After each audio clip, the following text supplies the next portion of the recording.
இந்த படத்தை நான் இத்தோட கைவிட்டேன். உங்களுக்கு மட்டும்தான் கத்துவா மாட்டு மூளைகளே. அமைதர் இந்த படத்தை இதோட கைவிட முடிவு எடுத்தேன். ஆனா கைவிட போறேன். எதுக்கு இங்க வரணும்? அங்கே அப்படியே வச்சு அடிச்சுட்டு போயிக்கலாம்ல. ஏன் இங்க வரணும்? ஏன் எதுக்கு எடுத்தாலும் ஏன் கத்துறீல்ல?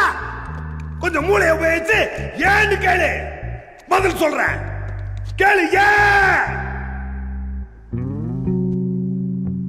ஏன் ஏன்னா உங்க சுயசரிதல பாக்க போட்டுக்கிட்டு ஓகலான்னு கூடு தெரியாம நீங்க பேசுறதும் அடுத்தவங்களை கண்ணு முன்னு தெரியாம அடிச்சு கொள்ளும் தவிர வேற ஒரு மண்ணும் கிடையாது. ஒரு ஐடியா சொல்றேன். அந்த ஐடியாவுக்கு ஓகேனா படத்தை எடுக்கலாம், இல்லைன்னா நான் போய்கிட்டே இருப்பேன். மிஸ்டர் சீசர், எனக்கு ஆஸ்காருக்கு படத்தை எடுத்து அனுப்பணும் டைம் இல்ல. இந்த நாட்டோட முதல் கருப்பு ஹீரோ ஆகிறதுக்கு உங்களுக்கும் டைம் இல்ல, மறந்துடாதீங்க.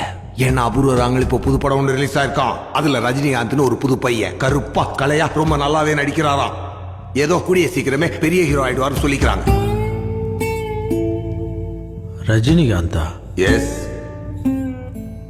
எங்களுக்கும் புரியுற மாதிரி சொல்லு. கிளின்ட் ஈஸ்ட்வுட் அவர் படத்துல என்ன பண்ணுவார்? துப்பாக்கி சண்டை போடுவாரு. மாட்டு மூளை. இதத்தான் மாட்டு மூளைன்னு சொன்னேன் சார்.